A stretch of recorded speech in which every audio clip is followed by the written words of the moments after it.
Assalamualaikum warahmatullahi wabarakatuh. Berjumpa lagi teman-teman bersama saya Roni Ade Saputra di channelnya GT COVID. Hari ini kita akan kembali membahas tentang salah satu proses pembuatan kertas. Seperti yang sama-sama kita ketahui, kertas itu bersumber dari serat-serat tumbuhan. Nah, hari ini kita akan membahas salah satu pengolahan si serat ini sehingga dia bisa berubah jadi kertas. Lalu proses apa yang bakal kita bahas hari ini? Proses yang bakal kita bahas pada siang hari ini adalah refiner. Oke teman-teman. Next, hari ini kita memiliki beberapa sub-bahasan. Kurang lebih ada 7. Yang pertama kita akan membahas definisi refiner, fungsi refiner, jenis-jenis refiner, bagian-bagian refiner, proses refiner, dampak dari proses refiner itu sendiri, dan yang terakhir adalah efek refiner. Efek refiner yang maksud di sini adalah efek ke kertasnya ya teman-teman ya. Oke, langsung saja kita masuk ke pembahasan pertama, yaitu refiner. Ada yang tahu apa itu refiner? Mungkin teman-teman pernah googling atau pernah dengar ya apa itu refiner. Refiner adalah alat untuk mengolah fiber secara mekanikal agar fiber mengalami fibrilasi sehingga didapatkan karakteristik dan kekuatan kertas yang diinginkan. Seperti yang kita bahas 2 minggu sebelumnya, kita sempat membahas tentang mekanikal. Jadi ada hubungannya ya teman-teman ya. Mekanikal itu digunakan untuk pengolahan si fiber ini. Dia mengolah fiber menjadi fibril. Nah, fibrilasi di sini maksudnya apa? Fibrilasi di sini maksudnya adalah si fiber atau si serat tumbuhan itu mengalami penggurusan atau ada bulu-bulunya gitu teman-teman kalau misalnya bahasa gampangnya. Lalu, apa tujuan dari proses refiner itu sendiri? Tujuan proses refiner adalah untuk menjadikan permukaan fiber agar berserabut dan lebih fleksibel dengan adanya bantuan proses brushing atau penggurusan. Jadi sebenarnya inti dari proses refiner itu adalah membuat si fiber atau si seratnya itu berserabut teman-teman. Lalu kenapa harus dibuat berserabut? Nanti kita bahas di slide selanjutnya. Kita next. Jadi dalam proses pembuatan kertas, khususnya di proses refiner ini sendiri, ada 2 komponen utama yang kita gunakan. Yang pertama ada stator dan yang kedua adalah rator. Rator dan stator ini adalah komponen yang penting ya teman-teman yang digunakan untuk proses refiner itu sendiri. Rator adalah sebagai objek yang bergerak dan stator adalah objek yang diam. Jadi pada proses penggurusan ini nanti si rator ini bergerak ke stator sehingga membentuk penggurusan atau adanya bulu-bulu itu teman-teman. Seperti ini. Ini adalah contoh dari serat fiber yang belum mengalami proses refining. Kemudian ini adalah contoh ketika dia dilakukan proses refining. Nah, kenapa harus dilakukan proses refining? Tujuannya apa? Tujuannya adalah seperti ini teman-teman. Dengan semakin banyaknya fiber yang terfibril, maka akan semakin banyak serabut-serabut yang terbentuk. Nah, serabut-serabut yang terbentuk ini dia akan membuat ikatan antar fiber itu semakin kuat. Maksudnya seperti apa? Dengan semakin banyaknya fibril di permukaan fiber, maka akan semakin banyak gugus OH di permukaan fiber yang akan berikatan dan membentuk ikatan hidrogen dengan fibril-fibril lainnya. Nah, ikatan hidrogen ini seperti yang pernah kita bahas, ikatan hidrogen merupakan salah satu ikatan terkuat di mana atom H ini berikatan dengan O, dengan N, dengan S. Nah, kemudian semakin banyak ikatan hidrogen, maka ikatan atau kekuatan dari si kertas ini itu akan semakin meningkat karena semakin kuatnya ikatan antar fibernya itu sendiri.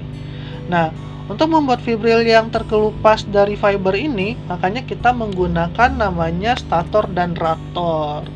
Oke ya teman-teman ya, sampai di sini mungkin bisa dipahamin, dan ini masih sedikit agak mudah gitu. Kita next. Nah, ini ada beberapa jenis refiner. Saya di sini mencoba untuk mengklasifikasikan 3 jenis refiner. Yang pertama adalah conical, kedua adalah cylinder, dan yang ketiga adalah double disk refiner. Conical refiner ini lebih baik karena zona refiningnya ini lebih luas. Namun biasanya untuk investasinya ini lebih mahal dibandingkan dengan yang lainnya, teman-teman. Nah, kelebihannya dia ini mempunyai resistensi waktunya itu yang lebih lama, kemudian freeness dropnya juga lebih tinggi. Tapi dia kekurangannya dari segi kapasitasnya dia lebih rendah untuk yang conical refiner ini. Kemudian untuk yang silinder ini jarang ditemuin di pasar, tapi prinsip kerjanya mirip dengan yang conical. Kemudian yang double disk refiner. Kalau double disk refiner itu lebih murah dalam segi investasi dan variasi kapasitasnya itu lebih banyak. Nah, ini yang paling banyak digunakan di dunia industri biasanya, terutama untuk industri paper. Next ya. Ya, ini adalah bagian-bagian dari refiner. Ini ada beberapa. Yang pertama ada loading device dan motor loading. Ini biasanya untuk mengatur loading refiner itu sesuai dengan SEC yang kita input. Terus ada packing seal. Packing seal ini adalah pembendung agar stok tidak keluar atau bocor dari refinernya. Kemudian ada inboard and outboard bearingnya. Nah, ini adalah untuk bantalan shaftnya, teman-teman. Kemudian misalnya ada drain ya. Kalau drain itu untuk drain ya, untuk ngairannya, drainasinya. Kemudian kita bahas ke ini next gambar ya. Ini adalah ada di sini couplingnya ya teman-teman ya. Coupling itu untuk menghubungkan gearbox dengan motor. Nah, kalau couplingnya lepas, maka motor yang hidup ini tidak akan bisa bergerak. Nah, rotor yang bergerak secara translasi dan rotasinya itu mendekati stator. Inilah yang menyebabkan tergerusnya fiber dengan tingkat freeness tertentu. Seperti yang kita bahas di awal, jadi di sini yang menyebabkan penggerusan itu adalah si stator dan rotornya tadi, teman-teman. Oke. Ini adalah bagian-bagian dari refiner. Kita bahas sedikit tentang cara kerjanya. Oke, kita bahas. Nah, ketika loading motor ini berputar, itu menunjukkan motornya itu mendekati stator. Maka jarak antara stator dengan rotornya itu akan semakin dekat, seperti yang kita lihat barusan di gambar. Seperti ini. Nah, dia itu bergerak mendekati si statornya. Kemudian, ketika loading motornya ini berputar untuk menunjukkan statornya ke depan, oke, sebentar, seperti gambar ini, kita lihat. Nah, ketika loading motornya ini berputar, untuk memajukan stator dengan mendekati rotor, maka jarak antara stator dengan rotornya ini akan semakin dekat. Nah, seperti gambar ya teman-teman ya. Kita lihat lagi nih, dimana statornya itu maju ke depan mendekati si rotornya. Ini adalah keadaannya. Kemudian lanjut. Ini ketika PA-nya kecil dari PB. Nah, dia bergerak maju ke depan. Nah, ini adalah keadaan di mana tekanan di A sama dengan tekanan di B. Oke teman-teman, jadi tekanan stok up di ruang B itu meningkat karena tekanan di ruang B itu besar dari A, maka stator terdorong ke arah stator belakang sampai kedua ruang ini bertekanan sama. Nah, seperti yang tadi dijelasin ya teman-teman ya. Oke, kita next. Ini adalah proses refinernya itu sendiri. Bagaimana?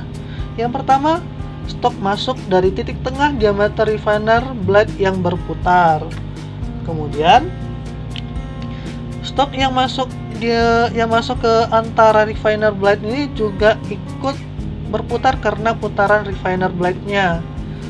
Selanjutnya, selama stok berputar, stok itu mengalami gaya sentrifugal. Nah, gaya sentrifugal seperti yang kita ketahui adalah gaya yang terjadi di mana dia itu berputar menjauhi titik pusatnya. Selanjutnya, hal ini membuat fiber itu melewati bar and groove-nya itu seperti begitu banyaknya, teman-teman. Next, lanjut. Nah, bar dan groove pada rotor ini berputar merubah kecepatan cairan stok di sekeliling disk. Hal ini berakibat stok bergerak berputar di dalam groove rotor. Kemudian aliran vortex yang terjadi di dalam groove ini membuat atau membawa fiber dan fibernya itu membengkok ke atas ke atas bar. Selanjutnya, dengan membengkoknya fiber di atas bar, maka rotor akan membawa fiber di atas bar ini ke groove dan selanjutnya dan begitu seterusnya. Oke, kita next. Ini adalah dampak proses refining. Yang pertama, fiber swelling. Swelling itu maksudnya bagaimana, teman-teman? Nih gambarnya, bisa kita lihat fiber yang mengalami swelling. Kemudian ada perluasan area kontak. Nah, karena semakin lembutnya si fiber ini, maka area kontak antar fiber ini akan semakin banyak, teman-teman. Semakin banyak area kontaknya, maka ikatan hidrogennya juga akan semakin banyak, sehingga kekuatan fibernya itu juga akan semakin tinggi. Kemudian fiber bengkok. Nah, ini adalah gambar atau ilustrasi di mana fiber itu mengalami bengkok. Kenapa sih dia bengkok? Nah, dia bengkoknya itu efek dari pergerakannya tadi, teman-teman. Dan kemudian ada fiber yang terpotong nih. Jadi selama proses refining itu sendiri, ada fiber-fiber yang mengalami istilahnya terpotong atau cutting fiber. Jadi dia itu terpotong, teman-teman. Jadi proses ini sebenarnya susah untuk dihindarin. Ini karena pergerakan antara si rotor dan juga statornya tadi. Kemudian ada finish. Now, ini adalah 5 dampak proses refining. Yang pertama, fibernya swelling, kemudian perluasan area kontak fiber, kemudian fibernya membengkok, kemudian fibernya terpotong, kemudian terbentuknya fine atau fineness.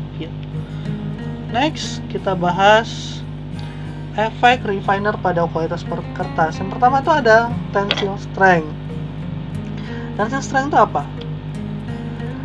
Tensile strength itu maksudnya di sini adalah daya sobek ya, teman-teman ya. Tingkat gimana sih supaya dia itu nggak gampang sobek. Nah, semakin lama fiber mengalami refining atau penggilingan, maka tensile strength kertas ini akan meningkat. Nah, seperti yang kita lihat pada grafik, ini mengalami peningkatan seiring dengan semakin lamanya proses refiner itu sendiri. Kemudian efek yang kedua adalah drying resistance of paper atau daya sobek ya. Pada awal proses refining meningkat, tapi semakin lama dia itu daya sobeknya itu akan semakin menurun. Bisa kita lihat pada grafik di samping. Nah, hal ini disebabkan karena semakin banyaknya dinding dalam fiber ini yang terfibrilasi dan fiber yang terpotong. Next, yang ketiga ada opacity. Apa sih opacity itu?